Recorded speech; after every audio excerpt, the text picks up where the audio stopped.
Bates. I lost my pen, but I'm the care manager for the University of Utah Redwood Clinic. I'm Pat Rowe. I'm pediatric nurse care manager from Select Health Insurance. I'm Jan Boker. I'm at Memorial also. I'm a care manager over there. Linnea Bauer. I'm the services support manager for the medical home portal. I'm Tiffany, and I'm from Utah Valley Pediatrics Timpanogos office.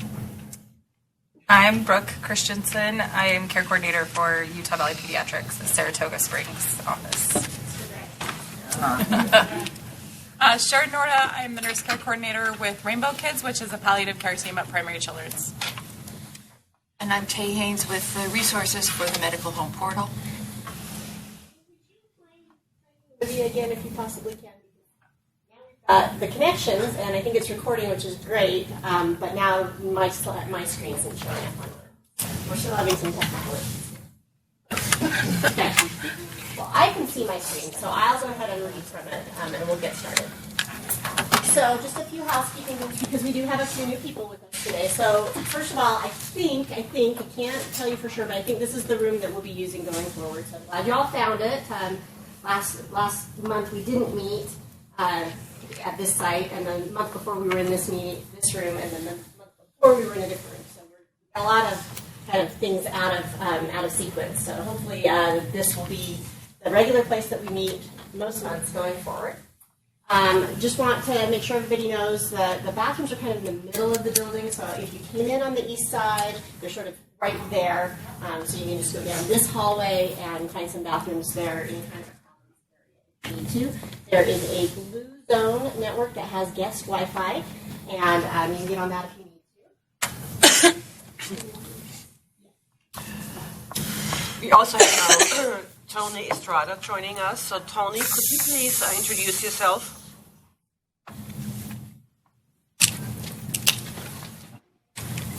Hi, this is Tony Estrada with the Integrated Services Program with Eric's team. Perfect. Thank you so much. Okay, and as I mentioned, or as you heard me saying, we are recording now from the USU site. That's the red dots glowing there. And so that actually flips off right at 10, which is probably not such a big deal today because it looks like we don't have anyone in our satellite rooms there. But something will happen at 10 on the screen, so be aware of that. Okay, so with that in mind, we'll just talk a little bit about a few updates to the medical home portal we want to make you aware of. We have some new and updated diagnosis modules. We have a brand new one, postural orthostatic tachycardia syndrome, or POTS. I can only say it when I'm reading it. I can't read it about it. I can't, yeah. So POTS, and we have an update to our Angelman syndrome and our spina bifida modules. We have other new pages that include a coding for development and mental health screening page, so you can find the codes that would be of use there. We have a new page, integrative medicine for children and youth with special healthcare needs. So this is kind of complementary and alternative medicine, really now called integrative. And it's quite a nice page in that it really talks about how to talk with families when they are interested about this stuff. Because it's going to be utilized, and if providers and medical home teams can talk with families in a responsible way that's still supportive, but also really emphasizing evidence-based stuff and that sort of a thing, that's really important. So that's what that page is about. We have a page on ostomy care and on self-injurious behavior. And some other updates that we've done. We've got our parent FAQ pages that accompany all of our diagnosis modules that are kind of in that standardized question and answer format. We've just done an update with headache and with Prader-Willi syndrome. And whenever it's possible, we get a parent reviewer as well, so we really have the parent perspective on these. So we hope that they are helpful and that they are something you can put your families to. So 55 or 55. Updated content, additional content includes the things that hopefully you can read on there. All Right. So let's go ahead and get started on our brainstorming portion of our meeting. This is the time when you get to talk about anything that you're struggling with, having some difficulty with.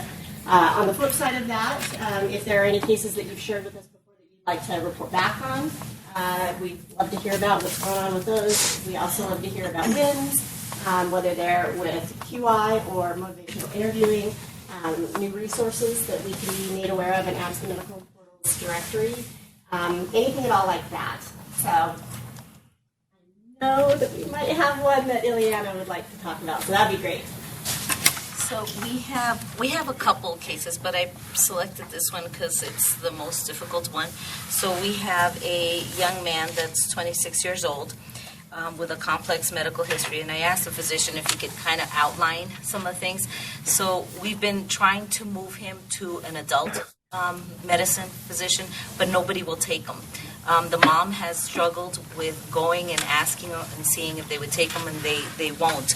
The doctor feels obligated and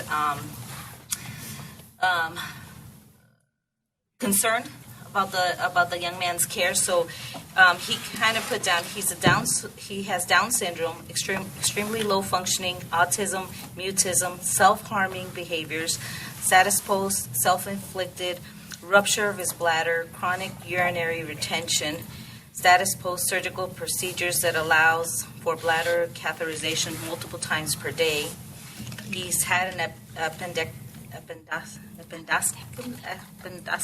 Oh, it's an appendectomy. He spelled it wrong, I think. To treat chronic stool retention. He's dependent on tube feeds through a G tube, and he has hypothyroidism treated with Roxin daily. His behaviors are managed with multiple scheduled and PRN medicine. Just really struggling to try to get his care somewhere where he's going to be taken care of. And if I recall correctly, because you and I spoke about this, he's in the West Jordan area. Yes, the West Jordan. He's got Medicaid. And he has Medicaid. What kind of Medicaid? If I remember correctly, it's straight Medicaid. Medicaid. Oh, it's Health choice. You got to get them off health choice. Yeah, they're not. But what about the home program? Uni home. Yeah. Because they have primary care. Yeah, behavioral. In that way it's one provider there. I know Dr. Solomon takes kids that are complex, and Dr. Osbolt takes kids that are complex. Phil Eisenberg at Greenwood takes kids that are complex. They're IMP'd, so they do that. But I don't know about the behavioral medication. That's why I'm thinking the uni home would be probably the best fit. In West Jordan area too, there's also Copperview Medical Center. They're a med-peds facility with 3 or 4 med-peds docs. So might be worth exploring. I don't know what their comfort level is with some of the complexity there, but I would assume they get a kind of a funky mix of some more complex type issues through that. I think I tried. It's Dr. Hollinsworth, but he's not taking any patients. Okay, So I started. is Mary Tipton also in that office? Yeah, and she's out for February or March for seeing new patients. So I tried. What I did is I tried calling different places to see if I could start helping the family. But then it's you know what? I'm going to bring it here to see if I could get help. I could talk with Dr. Solomon if you want to, because she's phenomenal. And she's where? She's at the Redwood Health Center where I'm at. And she's a med-peds doc. And so and I'm her care manager. So I can, if you want to forward me just that and see if she's, I'm sure she'll be comfortable. Okay. But I think ultimately is trying to get him into the uni home program would be ideal for them. Thanks. Thank you very much. Yeah. And you can possibly bring up your other cases. He didn't give me examples of what they were, and all I know is that the staff kind of struggles because we're a pediatric office, and they're all 21 and older. Right. And we really need to move them. Yes. So Well, interestingly enough, we're talking about transition to adult quite timely. Okay, anybody else have any? I have a fun resource from Shriners to share with everybody. I'll just stand so I'm not giving anyone's back. Is that right? So, I don't know if you guys know the wheelchair department. I'm just going to highlight them a little bit. I mean, they do regular wheelchairs, but call them MacGyvers because we've had somebody come in with what are they called? The ones that the cops use. I'm going to stand on them. Segway. So we had a couple of patients with. It's a game, guys. So a couple of kids that had brittle bone disease came in. They didn't want a wheelchair, so they came in with the parents. Like, any way you guys could put a seat on this so he can do it. They were able to do it. Like, if they can do it, it took a couple of weeks, but they were able to do something like that. Have you guys seen the little seats that go in the back of bicycles as well?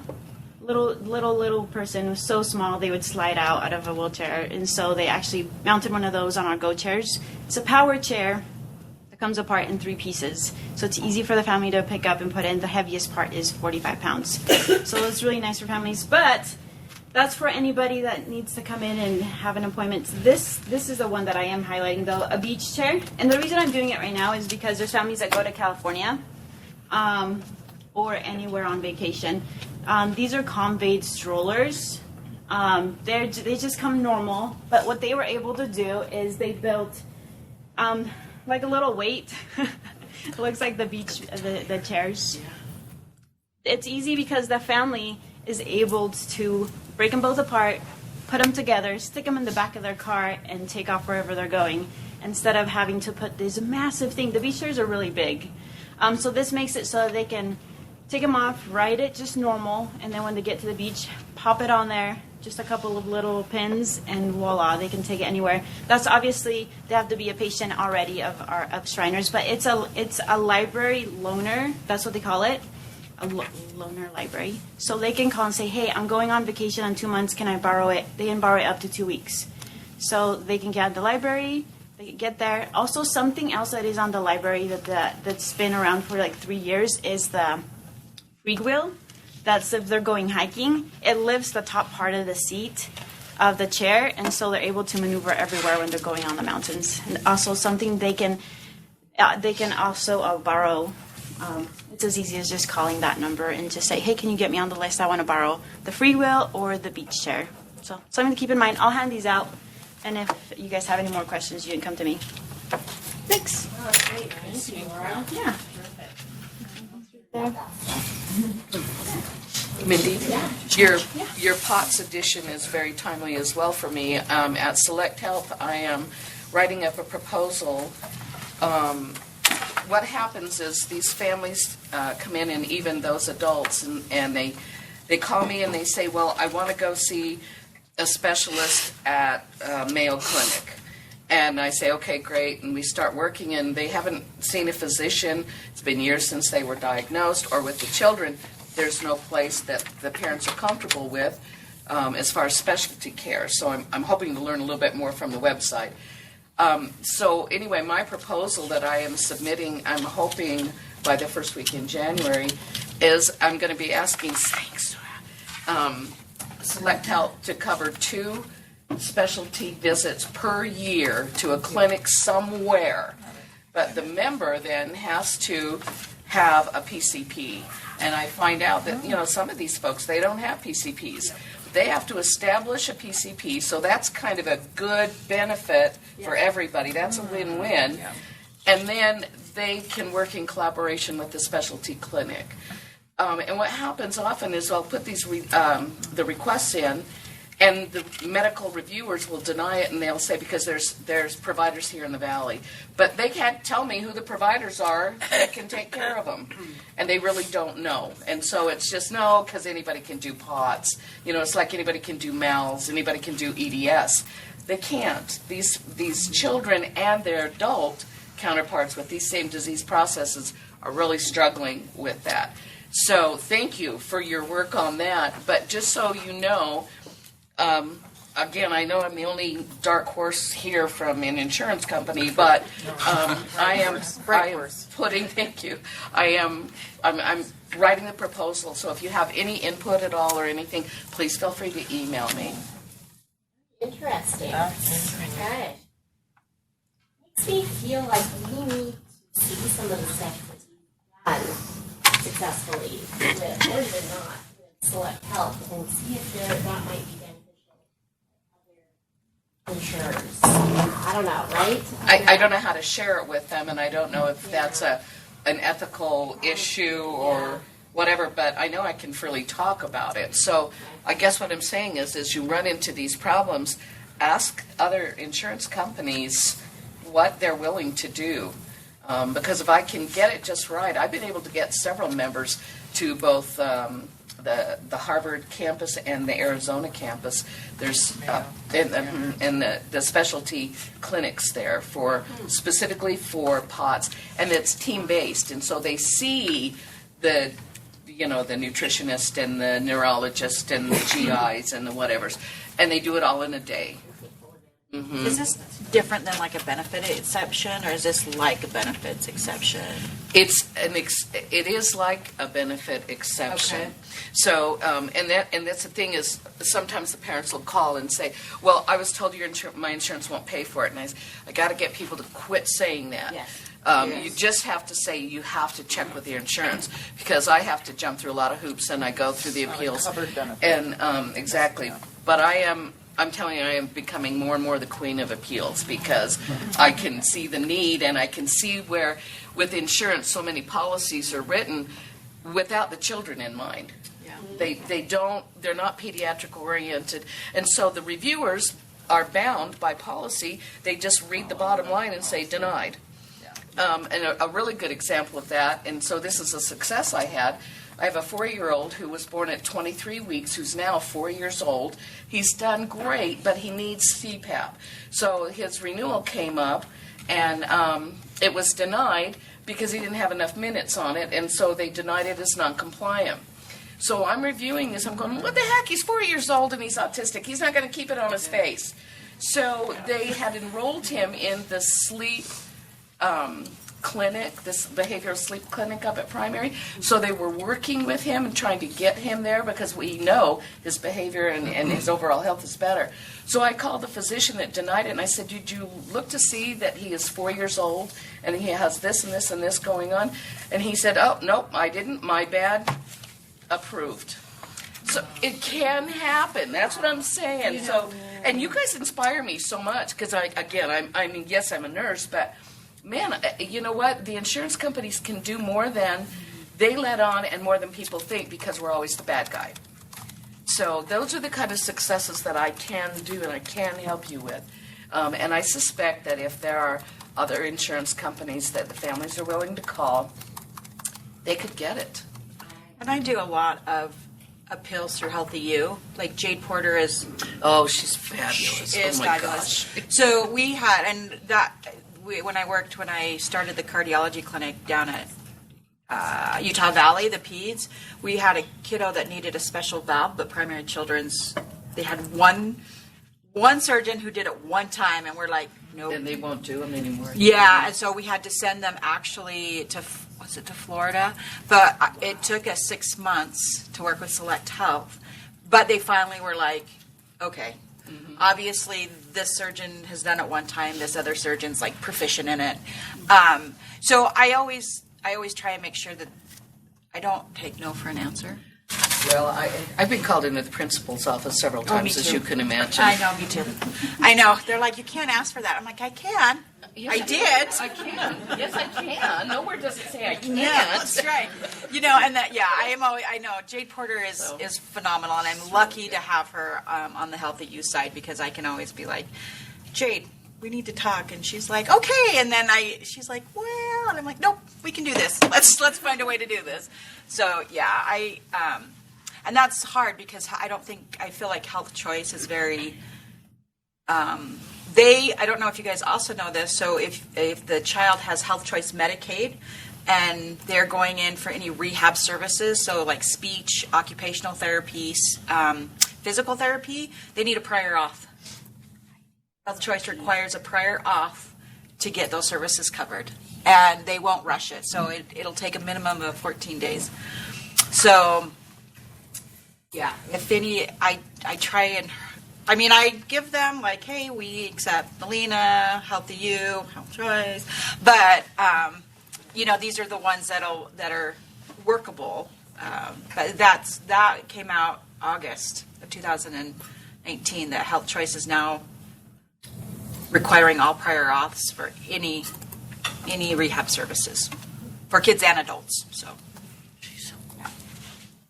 With the commercial insurance on that, Select Health has, depending on the policy, whether it's large employer, small employer, individual, whatever, but they have 20 visits per year on my team, which is small employer, but they get the 20, and all they need is an order now. They don't need a prior auth. See, that's changed. Yes. So it's a moving target, honestly. It is.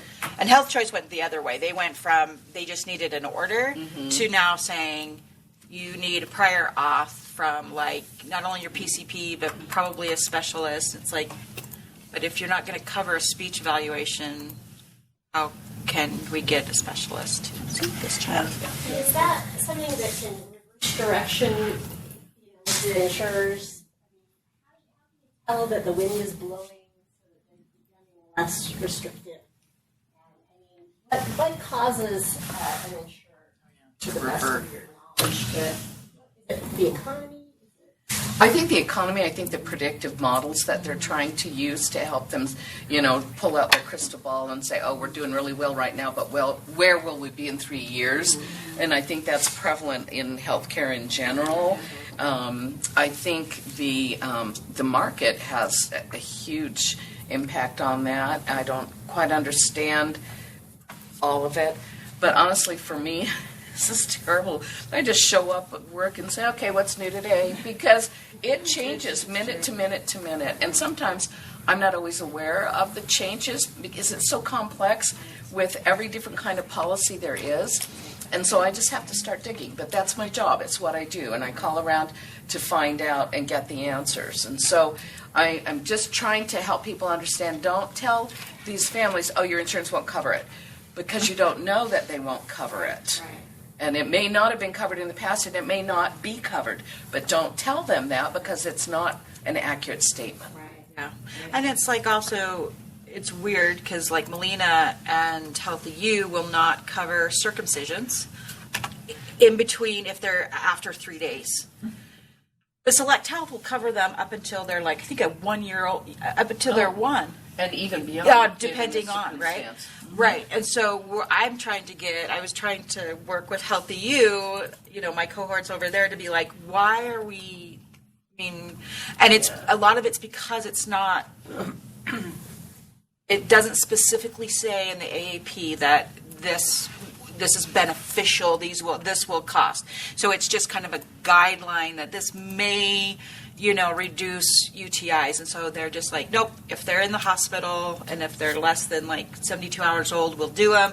If they come back, then we won't cover them. So it's a $200 charge for these family that are on Medicaid. And you're like, well, they're on Medicaid for a reason.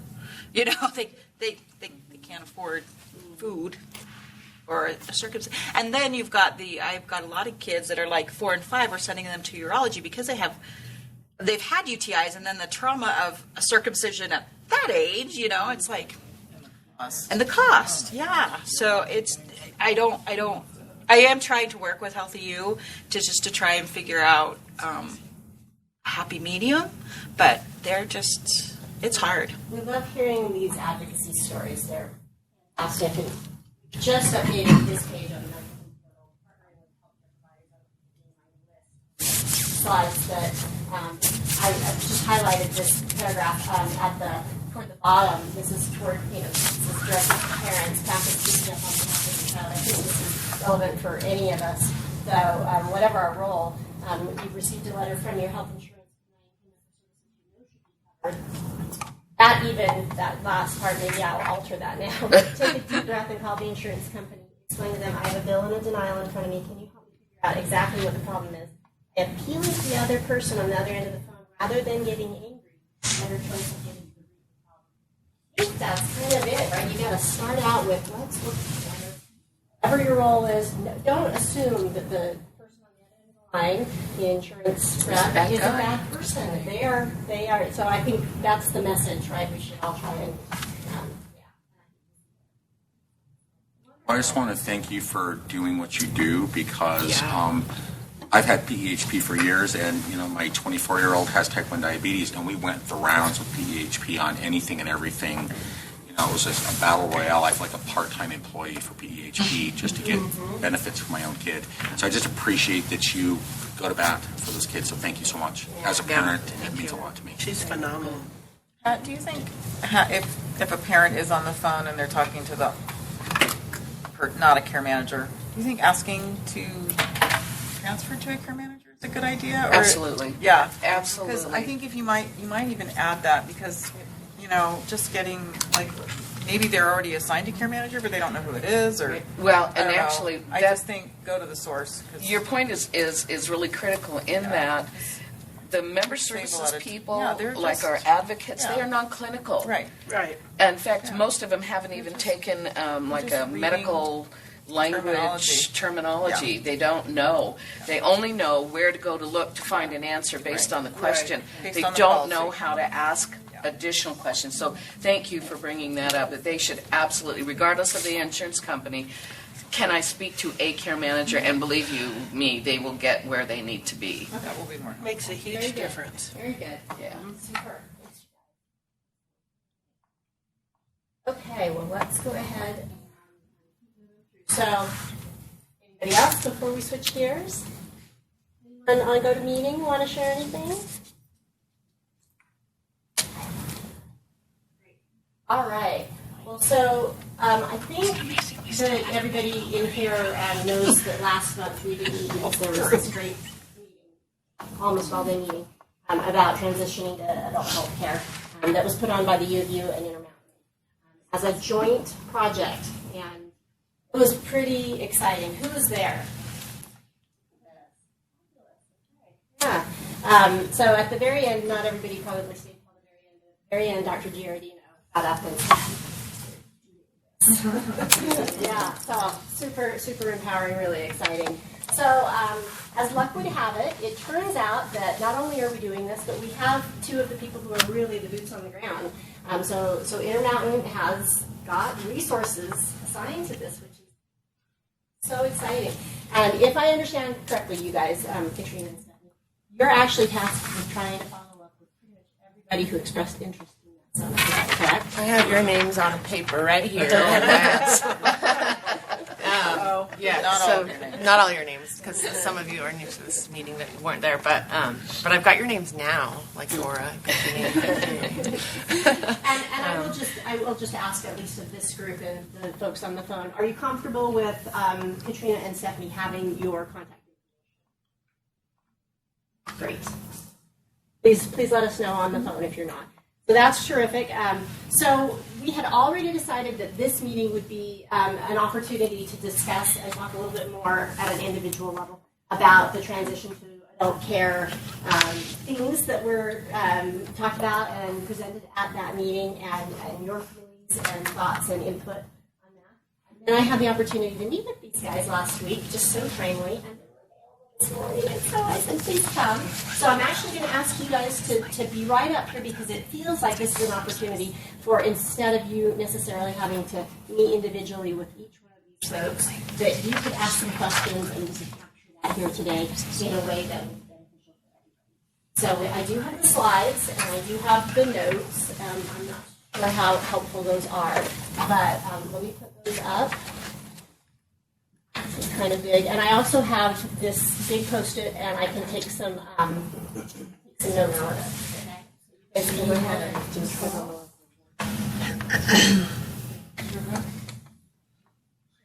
Okay, so I'm Stephanie Sund is my name. I'm a pediatric nurse, and my role as a care coordinator, like many of you.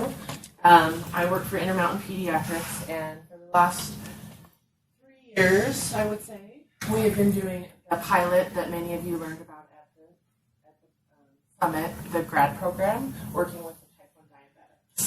If you weren't there, I don't know what I'm talking about. So basically what we did is we enrolled about 200 patients, split them in half, basically randomized control trial. Half of them went into the grad program that we created, the transition program, and half went into the regular control, not in the grad program, getting the usual transition care. And we've followed those kids for 2 years, working with them through modules and doing surveys, monitoring their long-term health outcomes, A1Cs, utilization, all sorts of different things in the survey that we do with them. They all get a gift card for doing a survey, which is helpful because they're all 16 to 20. So this is the hard age to engage. So this is kind of what we have been doing. Now this program is kind of halted. It's a pilot, so it's kind of finishing up. However, we have a lot of support behind us to keep this ball moving and create a condition agnostic program per se, or going to the directly to the clinics and saying, how can we help? This is what we've been doing. This is what we've learned. This is what we've done. Isn't helpful. This is what is helpful. What are you guys doing? So this is why we want to connect with you guys, because we want to see what are you guys doing in relation to transition. Do you have a checklist? Do you have, when do you start talking about it? Is it 12? Is it 14? Is it senior year? And we really want.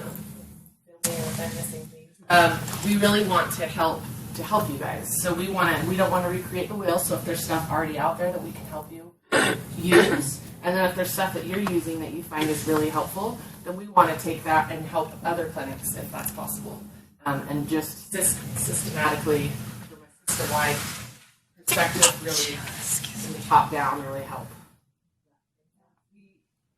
We also included parents in, so that we know how important that is, right? You can't just engage the young person because you're engaging the family, and the readiness of the family is going to be very critical based on their functioning, relationships, etc. Well, thank you for joining the summit. That was, we've been going on this journey, as Stephanie said, for several years, and we did lots of work with parents and young people with type 1 diabetes in focus groups and other things, trying to understand. And again, I think realizing the importance of always involving families, and everyone sitting here would agree with that, and making sure that, as Mindy talked about, having a family look at content of information, etc. We've met with hematology, cystic fibrosis, and then we met with Mindy, with your team here. I think the message came through loud and clear that we need to not forget about families and patients, and making sure that what we're doing is meeting their needs, which is challenging, as we just heard about.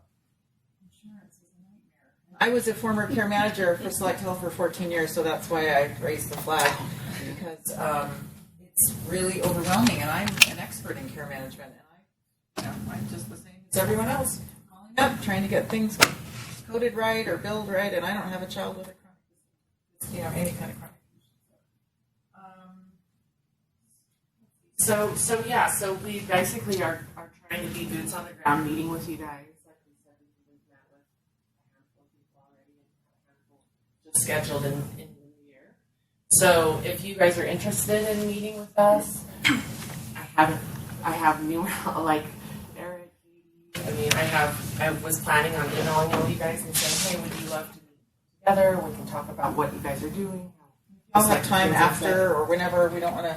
Yeah, that's what we said. We can kill some birds with one stone instead of doing etc. It's the holidays. Have you kind of compiled what you feel like you've learned from the project? We did. We had kind of a debriefing with, we had a committee that we met, that we had Dr. Hoffman and Nurse Patience White who came to speak. Amy Hirsch, Carolyn Reynolds, I know Dr. Nolan, you were aware of some of that was going on. But I guess I was wondering, are there kernels that you said, well, this really worked, this really didn't work? Are you talking about for the summit or for our program? No, for the program. For the program. Oh, yes. Yeah, we're getting ready to write up go to publication with. I think mostly what we learned is it was really hard Nothing new. But what I think we're going to focus on is some of the nuances to what we've done, which is we know transition's been worked on for years, and there's all kinds of bits and pieces. But I think the nuances was involving the parents. One of the nuances.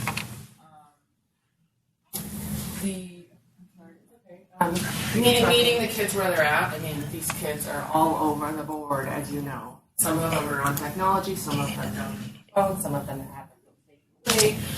I mean, you've got everything, and so you have to be flexible. I was meeting these kids sometimes at 10 o'clock at night, sometimes on Sundays. The beautiful thing about the program was it's all electronic, so we would do Skype visits. We're all the kids over at the diabetes center, so pediatric endocrinology over there. Rob Lindsay and all those folks over there. Exactly. Okay. Yeah, all from primary children's clinics. Or was the different sites at primary children? See, for us, it was really interesting because we were there. He got diagnosed right before he turned 4. We were there clear until those fractious teenage years, and then as soon as he turned 18, we kind of were cut loose because we were NIC insurance. So we couldn't really continue at the diabetes center, so we went out and had to look for our own provider. And we found a great one, but it was just really dicey there for a few months to try to figure that out. And that's some stuff because we've been in the clinic and we've seen this firsthand as well, is the culture change. That's our biggest, because this is just what they've done, this is what they've always done, they've always waited till they're senior year. So we're pushing back and we're saying, no, you need to start talking about this at 12 or 14. Until they're 17 or 18 and they're in their senior year worrying about what next steps, When we were just dumb, I think we just thought we'd just kind of like roll right through the, to the other side of the building and just, everything would transfer over there, and just with weird insurance stuff, it just didn't quite work out that way for us. And unfortunately the way the diabetes clinic, so some clinics, they have, a handful of doctors like Keene. It's amazing. They have a handful of doctors who see peds, and they have a handful of doctors who see adults, and they I'm not sure how that's getting paid for, though. It was one of the questions. It's all based on, she talked about a grant and accreditation and stuff like that, like big stuff.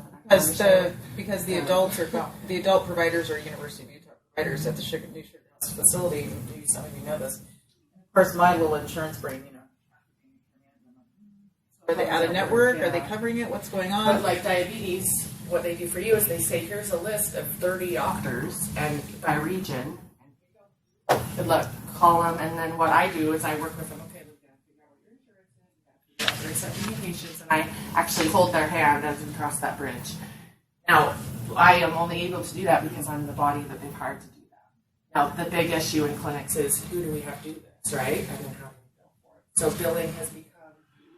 So I've heard there is coding now, and you're able to bill for some stuff. I feel like we talked about that in some of the little bit, and this is kind of all over my head.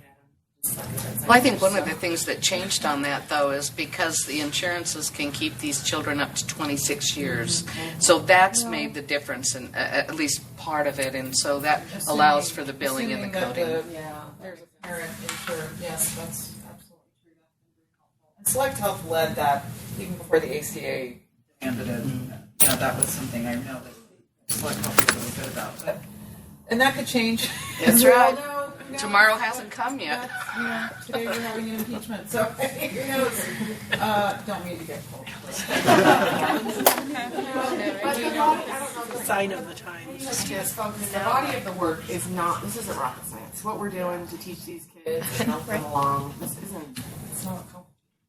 But it gets complicated because of all the nuances that are in it. So, I mean, my boss's vision, and Darlene will appreciate this, is to just become a consultation service. And if you say, hey, I've got this girl and this kid who you're really struggling with, and I really need help transitioning them to adult care, and I can help with. There's so much stuff I help with. Motivational interviewing, and all that on your board. Really coach these kids to stuff.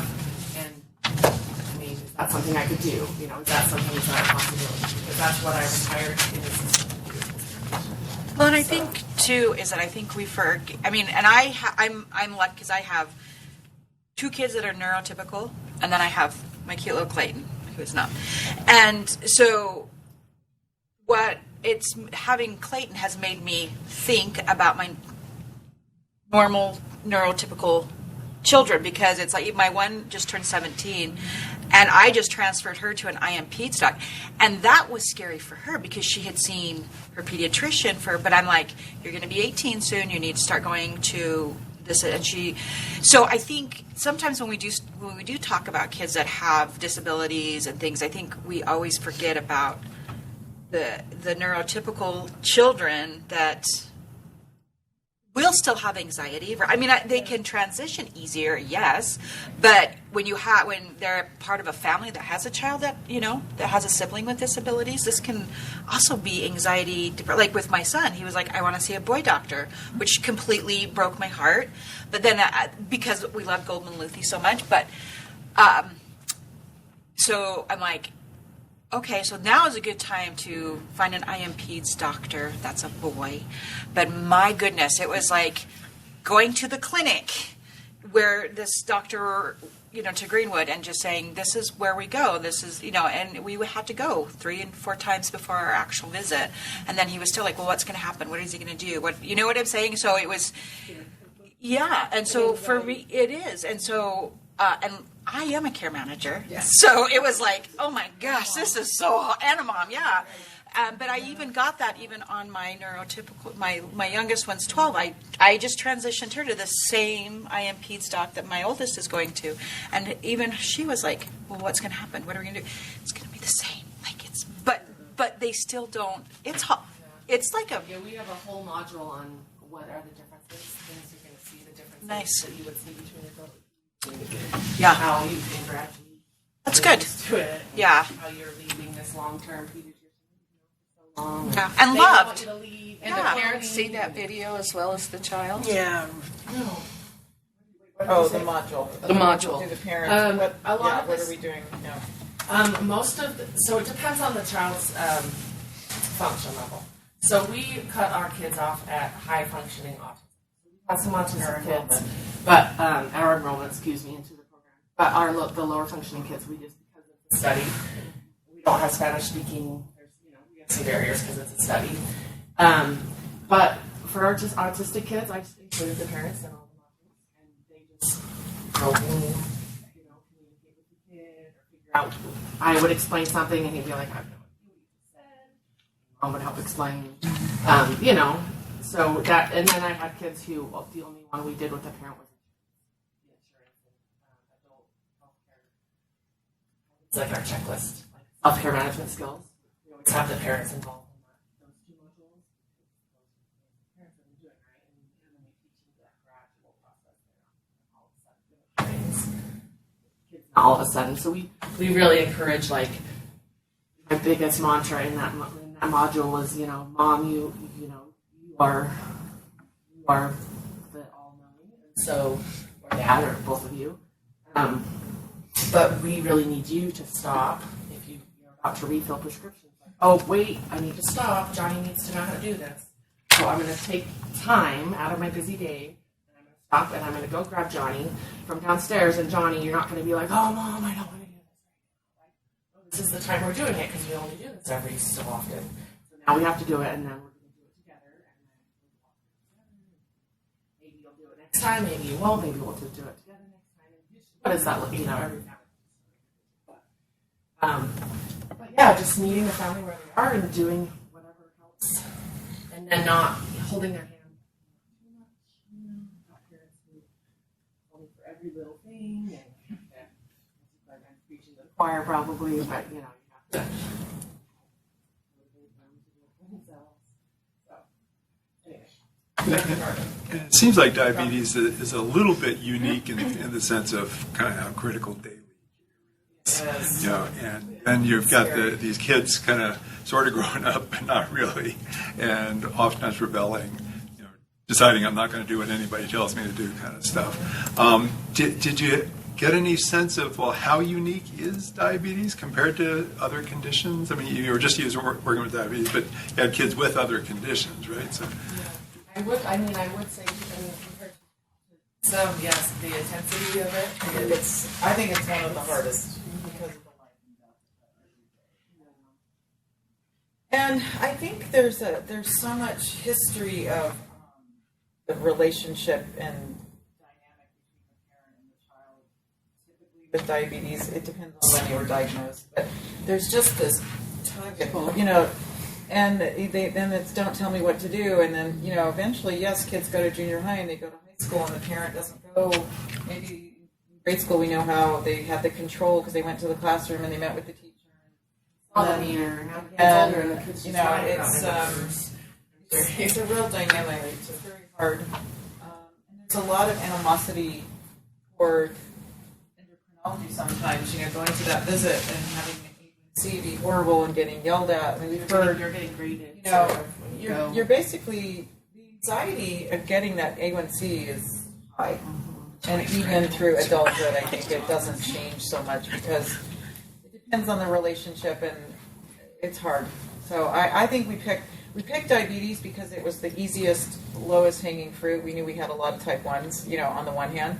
We had the cooperation from Intermountain, the primary children's clinic, et cetera. But on the other hand, it's tricky. And even trying to get A1Cs after transition for kids that are not in the Intermountain system, which we know are less than 30% of our kids have select health,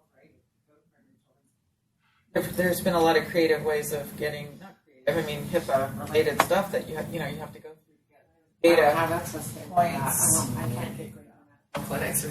But I think the message that we heard a lot was there's still this distrust between pediatrics and adult providers, and they haven't been socialized as much together as I think it's true in many areas, subspecialists.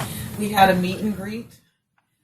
We tried over a year ago in the height of the study to get adult providers and pediatric providers. We had dinners, we had adult beverages. Internal medicine. I mean, we had. No, we did. No, we had because we know that the adult endocrinology.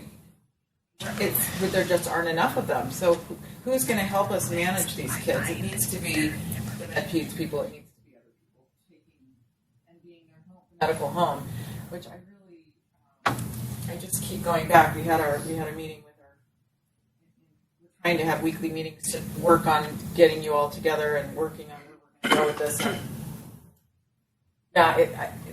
It's just like you say, people need a PCP. And if we keep driving that message, I think we're going to see more trust and more, they're not so, they don't know what they're doing. I transferred a kid there and they never told me anything, or I never got a note, or I don't know. There's just so many challenges, right? And it's just like you're dating again, and then you have to get married. But what if you don't even like them? I mean, you get a pediatric provider for. So anyway, and sometimes people don't even like the pediatric provider, and they have to search and do. And we've heard that a lot. Where I hated primary children's; they were terrible. It's everyone's heard it. So, and everyone has a personal journey, and respect that and to honor that is. Your question, but it's complicated. It was always, Dr. Norman, as an OB nurse and then a care manager, I was like, the worst disease, although cystic fibrosis was bad at the time, but now I think I said, type 1 diabetes is like your worst nightmare as a parent. I mean, what would be, not that there aren't other things, but on a daily, hourly, minute basis, it's pretty intense. And expensive. It's interesting because we're on Facebook with a T1D site, right. And all these parents that are like, the CGM Dexcom, their site went down and we didn't know for several hours what our kid's blood glucose was. I'm like, welcome to our life, 20 years ago when we had no clue what it was. And so, the technology right now is amazing, but people also have to learn that they can't depend on just that technology. What is your backup plan when the system crashes and some of the rest of it? So it's like Cerner, right? Yeah. It's like Cerner, I don't know. Okay, You go from non-compliant teenager to non-compliant young adult, and it's really, it's a tricky piece. And then a lot of us, I'm having dealt with children with special health care needs for the last 20 years. I think we had a cakewalk dealing with type 1 diabetes, to be perfectly honest with you, when I compare what some of these families are going through with multi-system issues and problems. And so when you're trying to care manage those kids and get them into a provider who can do the majority or that lion's share, that's where it gets really tricky.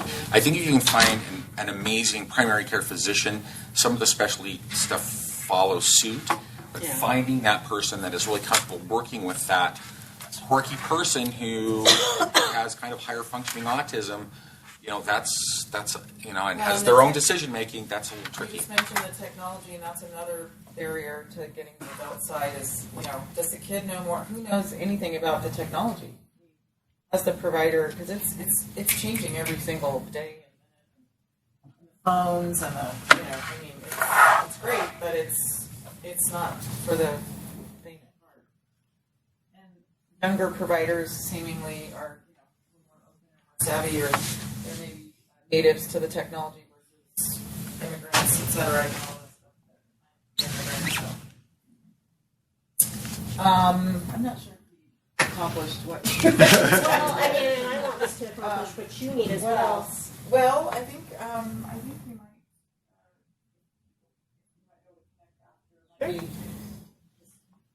Group, it may not be appropriate.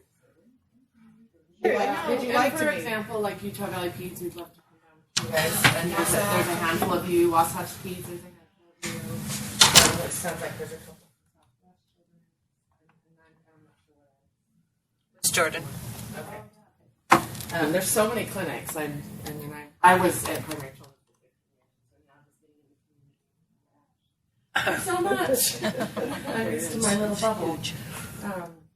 And Stephanie, as she mentioned, is, it's going to be, I don't know how we're going to create this, but is available to, again, as we connect and we find things that maybe she could help with or we could help with as a team, or And I problem help solving. just because you're not No. Valley at Shriners. Anywhere. My boss is a community. We're role in the is a community-based care side of Intermountain, the new model. Use is everywhere. Yeah. And I think it's wonderful. We're definitely a clinic that waits till they're 18 and run reports to see, okay, who do we need to start moving out, and having conversations with the provider and the families. And I think it's a great idea that you start early, especially with your complicated ones, so that you don't get into that problem. But we don't have a process. We the process says we run a report at 18 and we start moving out. But it sounds like definitely it's definitely something we'd want. We'd want a process that we start talking to them before, and it doesn't become so complicated later. I really like your mention of kind of the middle school and the high school, because those might be good opportunities at the primary care level to say, well, your child's going to a new school, you're going to have less involvement. How do we kind of do the healthcare transitions along with those school translate? Right, touch points, right? Yeah, they are, because they're happening regardless of. And parents are thinking about it at that point. Parents, the rope does, I call it the rope. My husband has a long rope, I have a shorter rope. We all have different ropes, right? It's like, oh. But, the lengthening that rope a little bit with safety nets, I think, is what we all want. We don't want anyone to go off the cliff, but. I went to a committee meeting. I was invited to attend the Coordinating Council for People with Disabilities, and the topic was transition, but it was very much vocationally based. That conversation. So we brought up the point that, is there any reason why you could not include the topic of medical transition as part of that? Because we're talking with kids. Are you going on to school? Are you going to be a super senior? Are you going? Are you parents? Do you need to establish guardianship? We're going through all of that stuff. But at that level and that intense level, when kids have like an IEP in place, those kids hit older. A lot of times vocational rehabilitation is included in that. But do we really, in that forum, address the medical piece? And if it was hit from that side, once those kids are in junior high, to really be thinking about that as well, then you don't have that aha moment, the night before you turn 18. Right. So all the people in that child's circle same thing at absolutely the same time? Is that what I'm hearing you say, Aaron? All is a pretty generous word, but a whole lot of people, especially on the educational, vocational side, are yapping this up. And so, could you have a school nurse involved? to bring that up. Could you have, who could you have medically, could you have a care coordinator or someone like that could pop in and kind of help address that medical side of things when you have this, this round table on this kid? I think that's a really good point from the medical standpoint. Sure wish a lot of schools would address the vocational, because they're coming to us expecting us to have all the answers on that side, where, and I refer them out to a lot of different places, but my goodness, there's a gap. It depends on the school district. Some do it well and some don't. There's such a gap, and so, we're trying to address that also. So if all could be included, it'd be wonderful. Well, the topic is on the mind. It's very interesting, too, the way, sometimes life feels like the Bermuda Triangle, but other times this was kind of like transition pieces were falling into line. We had this transition summit. That happened all about the same time as well. So, this has been on people's radar for years, but disparate radar screens. And so I think as we more and more agencies that have some control over that, and it certainly is really nice to have the big boys, University of Utah and Intermountain, talking at the same table to make some of that happen. And I think that could really influence policy and procedure statewide. But if you can make that happen, Eric, you will have earned your place in heaven. I'm a nobody. I don't make nothing happen. But I like to be involved and ride those coattails. So we'll see what happens. The barriers between the University of Utah and IHC, I really do not understand. I don't either. We get caught in the middle of policies from each facility, and certainly the children are getting caught in the middle. And it's just, I feel like it's their fault. It's their fault. And no one is really willing. If they would put me in the same room with sweet Dr. Mark Harrison and whoever's in charge of the University of Utah, I'd blast away like none other. They have to stop the pissing match and get on with life. Now, having said that, I get it. It's complex. But even my members who call me and they'll say, well, I can't go to the University of Utah because at the Eccles Clinic. But when they call to make the appointment, they hear, welcome to the University of Utah Primary Children's Medical Center, Eccles Clinic. Yeah. Well, what would you think? So, of course, they're confused. And I get it on the other side, too. If they have Healthy U insurance, I can't go to Primary Children's. Yes, you can. And so I think one of the biggest barriers that you ladies have, because I know we have them, or I do, is how do you take what you know and share it with the rest of us so that we know?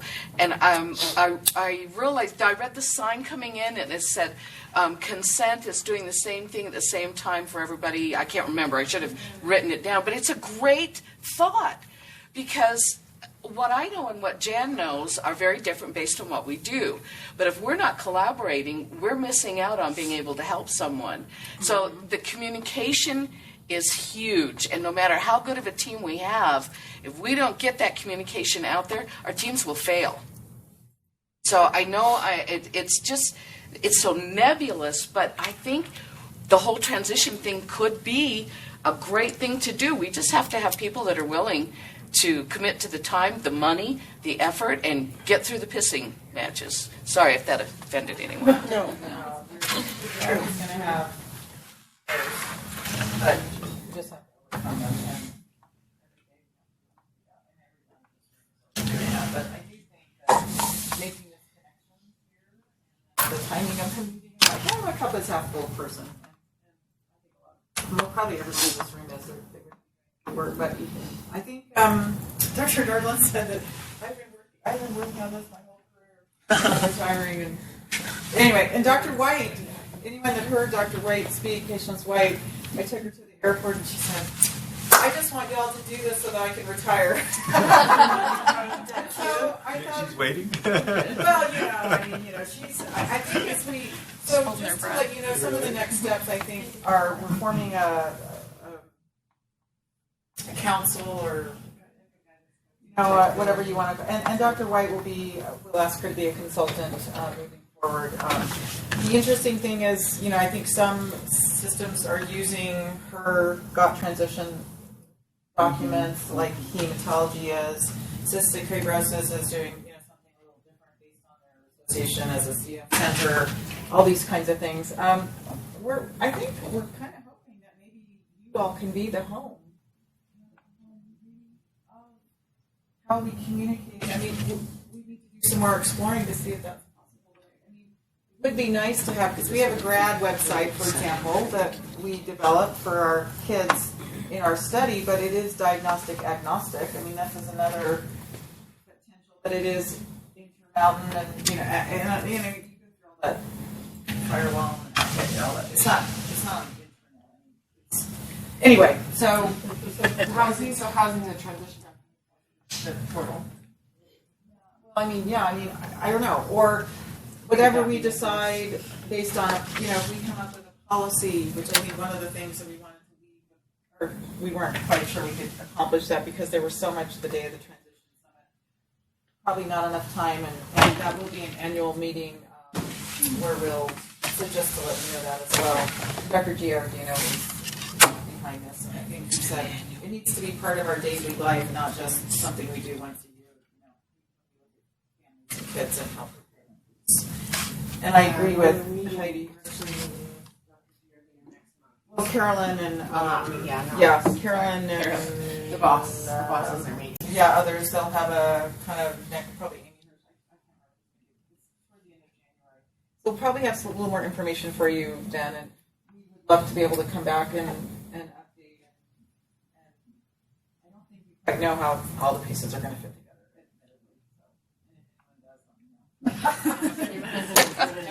But it takes all. It's going to take everyone, and I think be kind, come to work and be kind, and help people live the healthiest lives possible.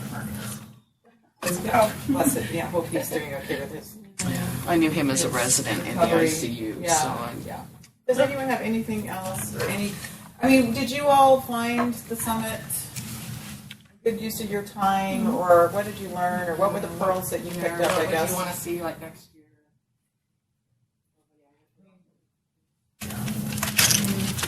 It was very helpful. There's a lot of good information, and I think having had examples where it had worked well. That was great. And I think that's really key. Yeah. I think the one thing you need to kind of you're a very high functioning parent in the whole situation. The sad thing is though is I don't only because I have one and I work where I work. Right. Do you know what I'm saying? Yeah. So you've got parents that have a child but don't know what I know. Yeah. So and that makes it really tough, I think, in transition. Right. So I think in life. There's in life, and especially with the very high acuity kids who can't help at all. They're still totally dependent on their parents. Yeah. I think that whole is. I mean, I think we've had a harder time with parents than we've had with kids. Because they don't want to give up that relationship with the teachers. Well, and I will tell you, for me, it was trust. Yeah. I absolutely knew that anything Dr. Goldman-Luthi was doing for my son, I trusted her. Mm-hmm. And so, and just like with Dr. Solomon with my other two girls, I mean, and I don't have to worry about it so much because they don't have any disabilities. But going to Dr. Eisenberg, I had to really have an open mind and say I knew him. I worked with him because I helped do the PCMH NCQA stuff. But having him as a provider and working him it's two different things. And so the parents have to realize that this is the good of the patient, but also kind of going. I hate to say guarded, because you still have to be your kid's advocate. And so, you don't want to lose that. I guess that's, you want to keep the good and then you want to, but we do have some different players that can be special and there's adult needs and there's places that pediatricians don't do. See, and it's so, and screenings and, I mean, you know all this. Well, I'm not telling you anything. It's just, I know it's hard. And I think if we start, I mean, if we keep messaging this earlier and we all message it as a team, I think the trust will be improved. If it's not, this person, I don't know, or here's the list, and, really, it's all about messaging. Oh, I think one of the tools that I'm not utilizing as much as I could, because I'm still not real clear on their role in the offices setting, is a navigator. So to me, to have a navigator call me and say, we have this need for this member, I need to find out, or can I get a list of providers that are in their network, because I have to deal with the contractual side of those kinds of agreements. For example, individual value plans that are on the ACA plan they provide almost zero. And out of a list of 10 providers, they might be able to go to 2. Yeah. So it's very limiting.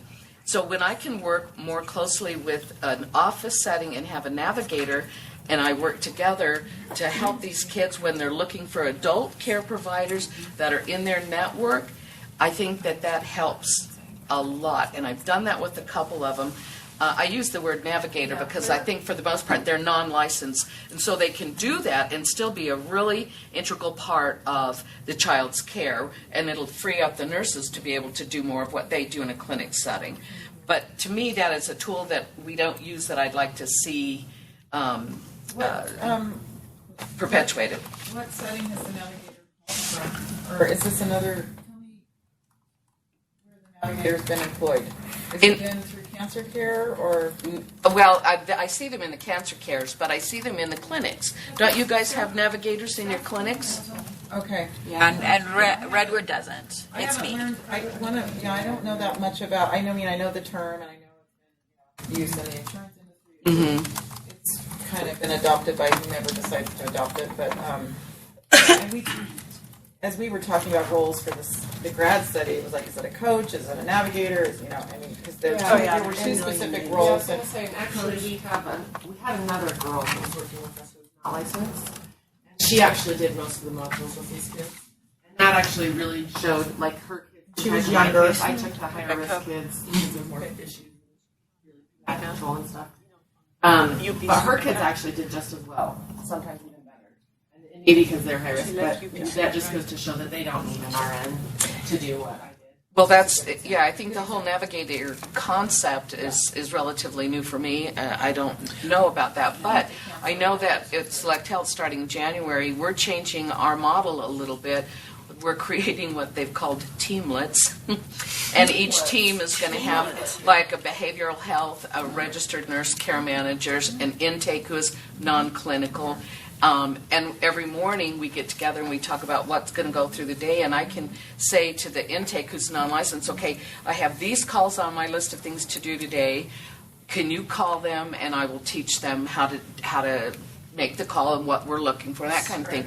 So I think, and it's a pilot program for 3 months, we're going to see if we can't be a little bit more efficient and effective in helping that. But just in thinking about it, I would like to see a navigator who works with the transition group, and I because they don't understand. I'm not in a clinic setting.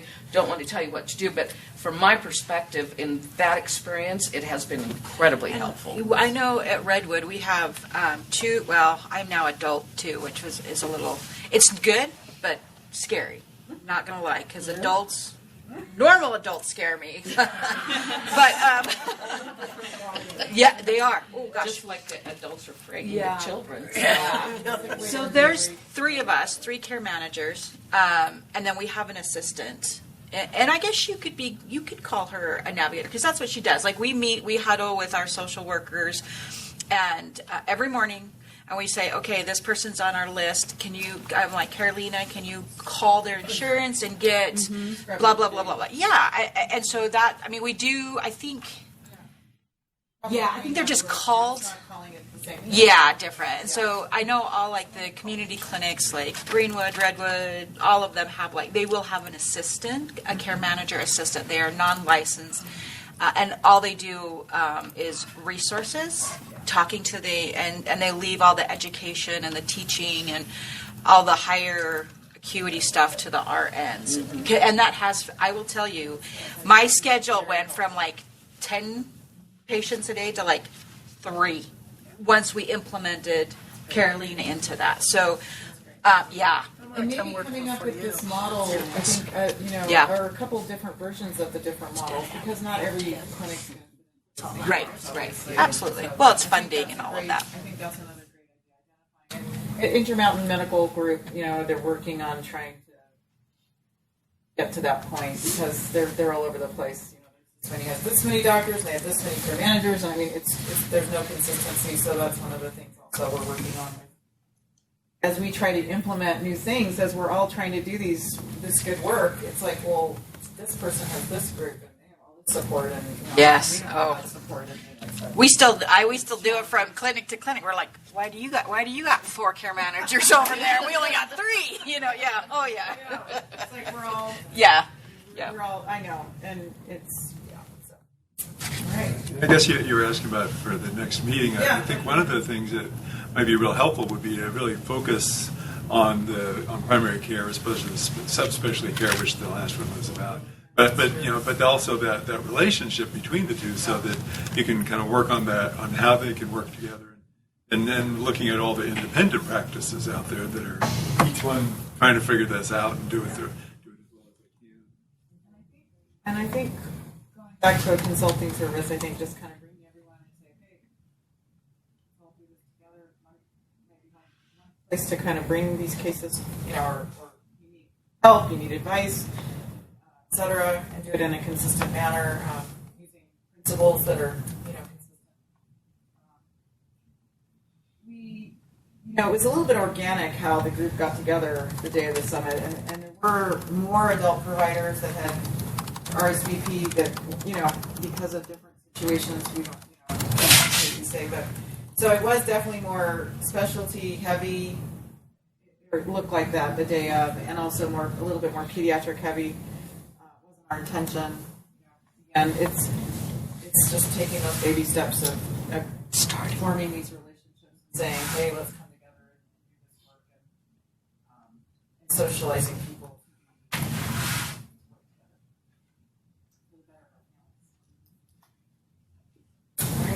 Okay, well, we're about 9 minutes early. You're fine. No, this is perfect. Yeah. So with that time, I will wrap up, and then people can and then maybe chat with Katrina and Stephanie about a time to meet with them, or at least get good contact information to be able to do it. I recommend getting Stephanie's cell number.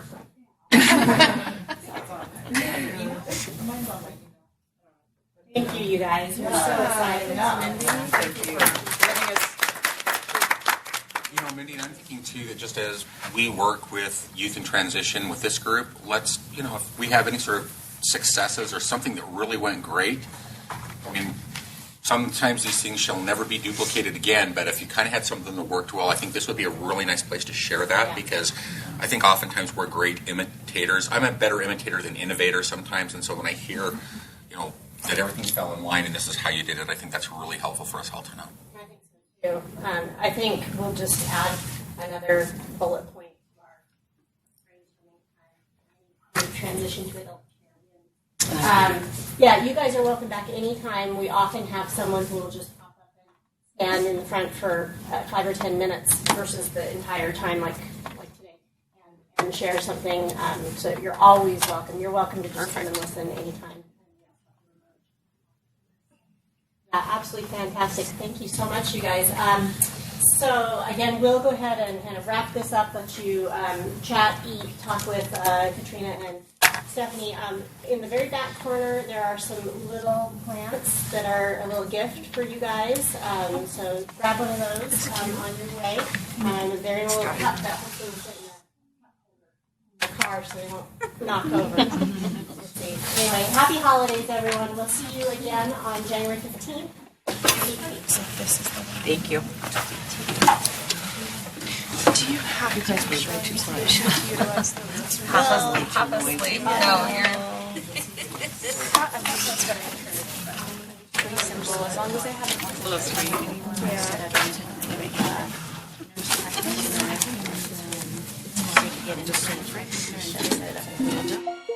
I just told Rich, I was like, I knew sometimes you can see things for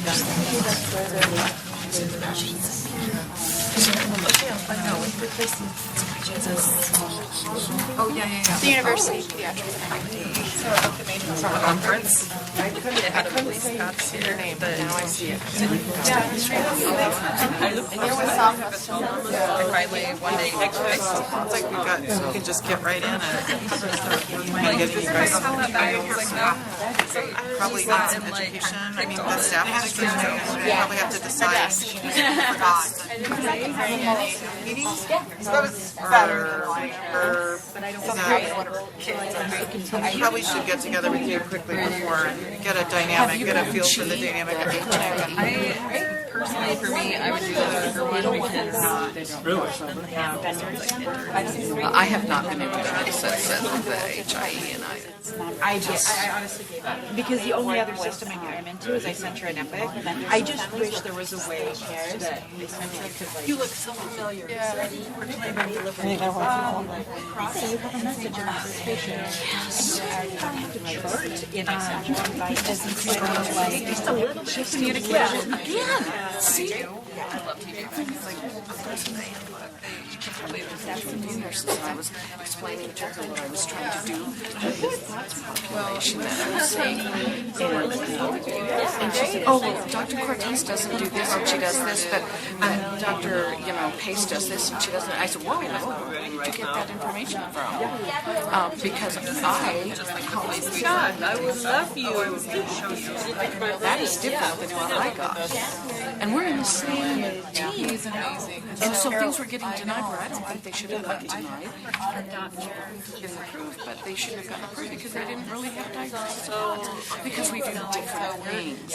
And so I do force the collaborative approach at work. I have to. It's too complex. I have non-clinical dictating clinical decisions.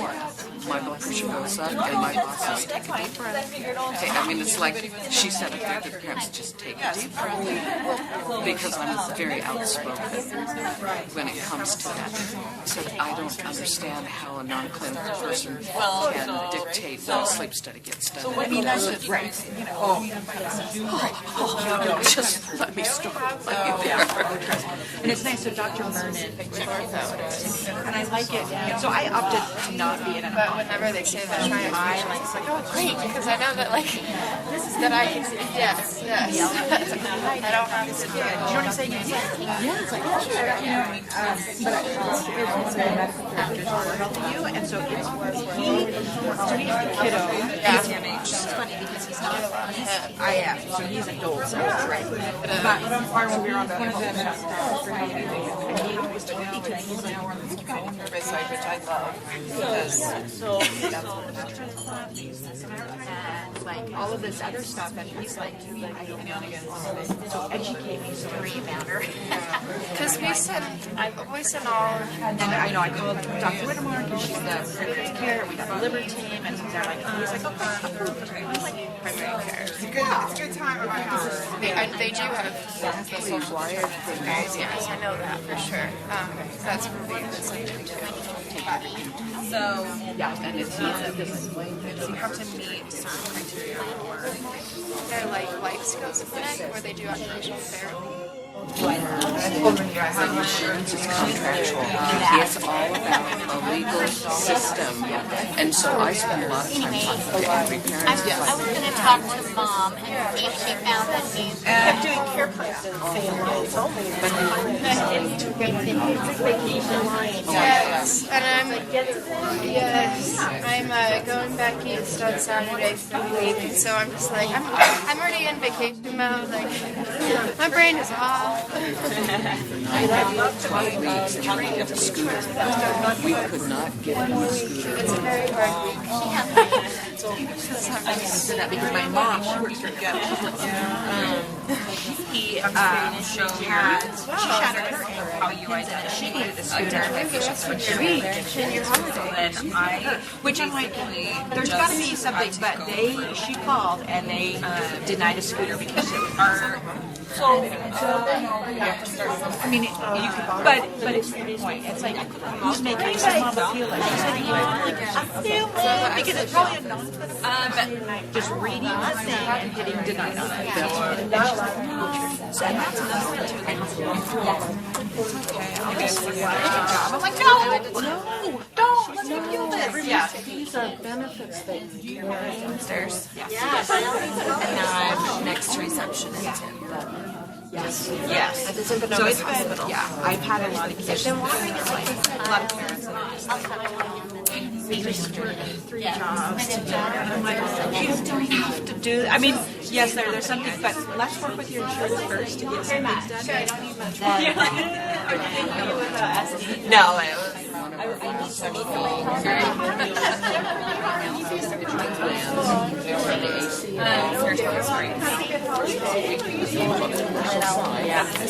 They're gonna take some of those and Or you Riverton, Selfridge, yes. Your meeting has ended.